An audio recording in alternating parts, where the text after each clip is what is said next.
Hello dear students, एक बार पुनः आप सभी का स्वागत है मेरे इस यूट्यूब चैनल कैरियर सेटअप में। आज की इस वीडियो में हम बात करने वाले हैं apprenticeshipindia.gov.in के पोर्टल पर आप अपना मोबाइल के द्वारा ही रजिस्ट्रेशन कैसे कर सकते हैं।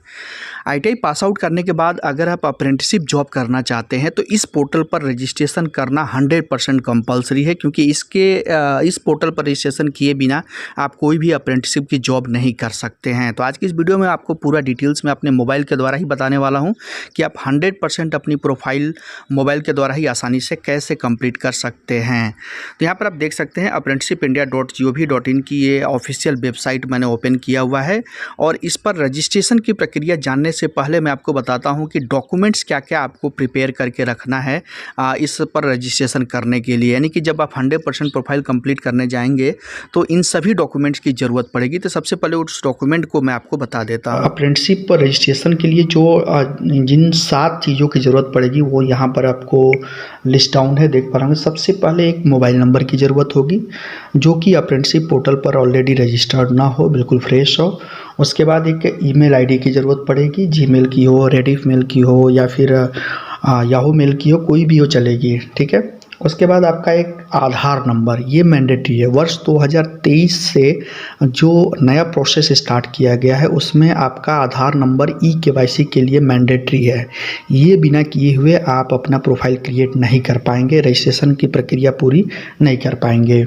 तो आधार नंबर के साथ में ध्यान रखने वाली चीज़ ये है कि जो भी आपका आधार नंबर हो उसके साथ मोबाइल नंबर लिंक हो, वो आपके पास मौजूद होना चाहिए, क्योंकि उस मोबाइल नंबर पर जो आपके आधार नंबर से मोबाइल नंबर लिंक होगा उस पर एक OTP भेजा जाएगा। तो ये आप ज़रूर ध्यान दे लीजिएगा कि आपके जो आधार नंबर है वो आप डालेंगे जब, तो उसके बाद उस पर OTP आएगी, तो वो नंबर आपके पास होना चाहिए।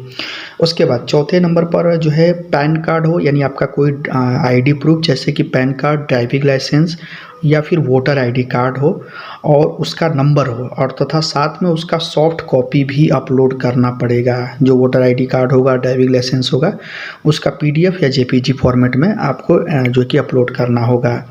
उसके बाद 5वें नंबर पर निवास प्रमाण पत्र आपको अपलोड करना होगा, ठीक है, रेजिडेंस प्रूफ, जो कि PDF या JPG में होगा। उसके बाद 6 नंबर पर है सिग्नेचर। आपको अपना सिग्नेचर अपलोड करना होगा, जो कि आपका कॉन्टैक्ट जब जनरेट होगा तो वहाँ पर यही सिग्नेचर आपको शो कर दिया जाएगा। और नेक्स्ट है कि सबसे लास्ट में एजुकेशनल क्वालिफिकेशन के तौर पर 10वीं, अगर आपने 12वीं किया है तो 12वीं, या ITI जो भी आपका अगर अपीयरिंग है तो अपीयरिंग के केस में फर्स्ट ईयर का मार्कशीट हो, और जो कि फाइनल भी हो गए तो भी मार्कशीट या सर्टिफिकेट दोनों में से कोई भी हो तो वो आपको अपलोड करना होगा, जो कि JPG या PDF फॉर्मेट में आपको अपलोड करना होगा। हम जानते हैं कि रजिस्ट्रेशन की प्रक्रिया कैसे करना होता है, तो इसके लिए आपको इस वेबसाइट पर जाना होगा, जिसका कि लिंक आपको वीडियो के डिस्क्रिप्शन बॉक्स में मिल जाएगा। जैसे इसको ओपन करेंगे तो इस तरह से आपके सामने इंटरफेस ओपन होगा। यहाँ पर ऊपर जो ऑप्शन आ रहा है लॉगिन रजिस्टर का जो ऑप्शन देख रहे हैं, इस पर आपको क्लिक करना होगा। जैसे इस पर क्लिक करेंगे तो यहाँ पर देखिए कैंडिडेट का एक ऑप्शन आएगा पहले नंबर का, इस पर आपको क्लिक कर लेना होगा। जैसे इस पर क्लिक करेंगे तो यहाँ पर 2 इंटरफेस आपको मिलेंगे। पहला जो इंटरफेस मिलेगा लॉगिन एज कैंडिडेट का, दूसरा मिलेगा रजिस्टर एज ए कैंडिडेट का। तो अगर आप फ्रेश कैंडिडेट हैं, पहली बार इस पोर्टल पर विजिट कर रहे हैं, तो आपको रजिस्टर एज ए कैंडिडेट यानी इस पर आपको क्लिक करना होगा। और इस पर क्लिक करने के बाद आपके सामने इस तरह से इंटरफेस ओपन होगा।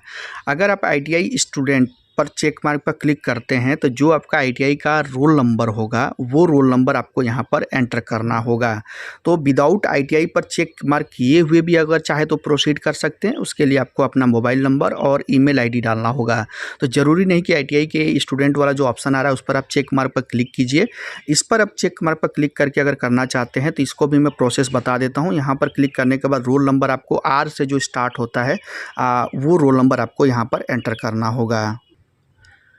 अब यहाँ पर देख सकते हैं एक रोल नंबर मैंने एंटर किया हुआ है। इसी तरह से सेम आपको अपना रोल नंबर एंटर करना है। उसके बाद फाइंड डिटेल पर क्लिक करना है। जैसे इस पर क्लिक करेंगे तो जो आपके NCVT वाले इस रोल नंबर के साथ में आपका मोबाइल नंबर और ईमेल ID अटैच होगी, वही ईमेल ID और मोबाइल नंबर यहाँ पर ऑटोमेटिक आ जाएगा।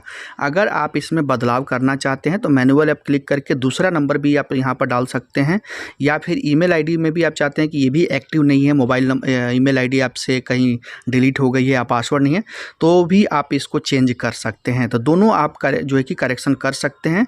करेक्शन करने के बाद यहाँ पर आई एम नॉट रोबोट पर क्लिक करेंगे और फिर यहाँ पर नीचे जो ऑप्शन आ रहा है रजिस्टर का, इस पर आपको क्लिक करना होगा। तो ये तो हो गया कि अगर आपके पास ITI स्टूडेंट पर चेक मार्क पर क्लिक करके अगर आप करते हैं तो। अगर मैं अनचेक कर दूं तो यहाँ पर भी आप अपना मोबाइल नंबर, अगर कोई भी आपके पास मोबाइल नंबर है वो आप यहाँ पर डालेंगे और ईमेल ID डालेंगे और सेम वही काम यहाँ करेंगे, चेक मार्क पर क्लिक करके आई एम नॉट रोबोट पर और फिर रजिस्टर पर आपको क्लिक कर देना होगा। उसके बाद आपके रजिस्टर्ड जो मोबाइल नंबर आपने डाला था उस पर एक OTP भेजी जाएगी। वो OTP आपको यहाँ पर एंटर करना होगा। अगर वो OTP नहीं मिलती आपको तो नीचे जो रीसेंड का ऑप्शन आ रहा है इस पर क्लिक करके दोबारा से OTP मंगा सकते हैं। जैसे OTP आप एंटर करेंगे तो इस तरह से रजिस्टर्ड सक्सेसफुली का ऑप्शन आएगा। यहाँ पर ऊपर देख सकते हैं लिखा हुआ है please check your email for activation. तो आपको अपना जो ईमेल ID आपने डाला था उस ईमेल ID को लॉगिन करना होगा। जैसे आप लॉगिन करेंगे तो इस तरह से आपको वहाँ पर एक मेल मिलेगा जहाँ पर देख सकते हैं जो रजिस्ट्रेशन नंबर आपका होगा वो डाला रहेगा और नीचे जो एक्टिवेट का ऑप्शन आ रहा है इस पर आपको क्लिक करना हो। ईमेल वेरिफिकेशन करना आपके लिए बहुत ही ज़्यादा जरूरी है। अगर ये आप काम नहीं करते हैं तो रजिस्ट्रेशन करने के बाद जब आप लॉगिन करने जाएंगे तो आपका लॉगिन ही नहीं होगा। क्योंकि आपने ईमेल वेरिफिकेशन अपना किया ही नहीं है। तो ये काम करना बहुत ही ज़्यादा ज़रूरी है। तो जैसे आप इस एक्टिवेट पर क्लिक करेंगे तो आपके सामने आएगा आपका ईमेल ID सक्सेसफुली वेरीफाइड। अब आप लॉगिन करने के लिए रेडी हैं। अब आप अपना लॉगिन करके अपनी प्रोफाइल को आगे प्रोसीड कर सकते हैं। अब ईमेल ID आपका एक्टिवेट होने के बाद जो लॉगिन रजिस्टर का ऑप्शन आ रहा है यहाँ पर क्लिक करके वापस से इसी इंटरफेस पर आ जाना है लॉगिन वाले पर। और यहाँ पर अब आपको पहले आपने रजिस्टर पर क्लिक किया था, अब आपको लॉगिन वाले पर क्लिक करने देना है। ठीक है, यहाँ पर क्लिक करने के बाद जिस ईमेल ID के साथ आपने रजिस्ट्रेशन किया था वही ईमेल ID आपको यहाँ पर एंटर करना है। तो चलिए हम यहाँ पर ईमेल ID एंटर कर लेते हैं। देन यहाँ पर ईमेल ID एंटर करने के बाद आई एम नॉट रोबोट पर क्लिक करेंगे और फिर सबमिट पर क्लिक कर देंगे। जैसे ही सबमिट पर क्लिक करेंगे तो आपका इस तरह से इंटरफेस जो है कि शो होने लगेगा, यानी आपकी लॉगिन जो है कि यहाँ पर हो जाएगा।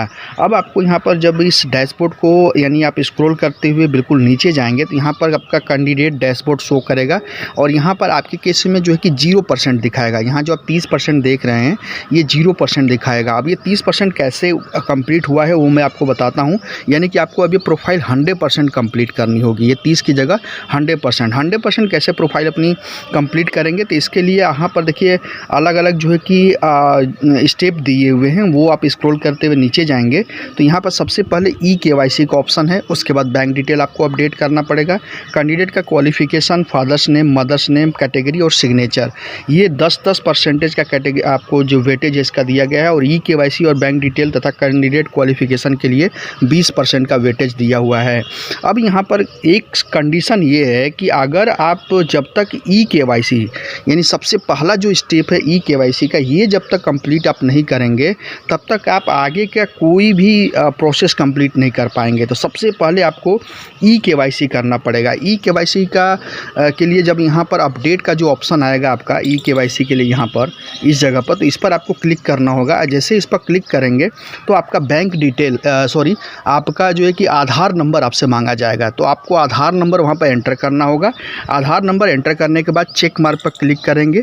जैसे इस चेक मार्क पर क्लिक करके सबमिट पर क्लिक करेंगे तो जो नंबर आपके आधार नंबर से मोबाइल नंबर लिंक होगा उस पर एक OTP जाएगी। वो OTP आपको एंटर करना होगा। OTP एंटर करने के बाद आपका जो आधार के डेटा में बेस में जो भी आपका नेम होगा, फादर्स नेम होगा और आपका एड्रेस होगा वो आपको शो किया जाएगा, दिखाई देगा।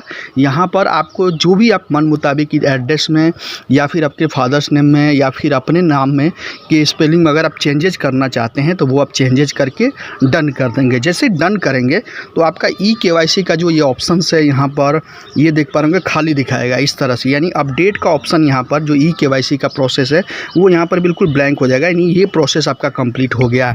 साथ में आपका इसी प्रोसेस से फादर्स नेम भी कंप्लीट हो जाएगा इसी प्रोसेस से। तो ये देखिए इस कैंडिडेट का फादर्स नेम तथा EKYC का जो प्रोसेस है वो यहाँ पर जो कि हिडन है। हिडन का मतलब कि ये डन हो चुका है, इसमें आपको करने की कुछ भी ज़रूरत नहीं है। अब नेक्स्ट स्टेप में आपको बैंक डिटेल पर क्लिक करना होगा, इस पर अपडेट पर।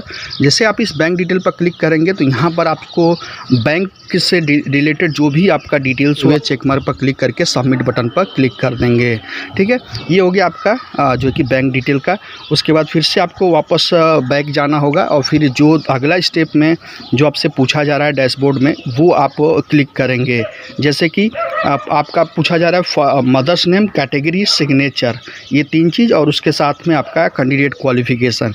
उसके बाद एड क्वालिफ़िकेशन पर क्लिक करेंगे और एड क्वालिफ़िकेशन पर क्लिक करने के बाद यहाँ पर क्वालिफ़िकेशन टाइप में जो कि एजुकेशनल क्वालिफ़िकेशन में क्लिक करेंगे और यहाँ पर सिलेक्ट क्वालिफ़िकेशन में बारी बारी से 10वीं का, सबसे पहले आप 10वीं का यहाँ पर क्लिक करेंगे। उसके बाद 10वीं का पूरा डेटा फिलअप करने के बाद 12th का भी आप चाहे तो यहाँ से सेलेक्ट करके और फिर 12th का यहाँ से डिटेल्स पूरा फिलअप करेंगे, कितना परसेंटेज पाया है, कौन सा कॉलेज का नेम है, स्टार्ट कब से हुआ था आपका कोर्स, ये कब ख़त्म हुआ था, कितना परसेंटेज पाया, और उसका जो मार्कशीट होगी 10वीं की, 12वीं की तथा ITI की, वो अलग अलग आप यहाँ पर नीचे जो है कि अपलोड करेंगे। देखिए यहाँ पर अपलोड करने का जो साइज़ है वो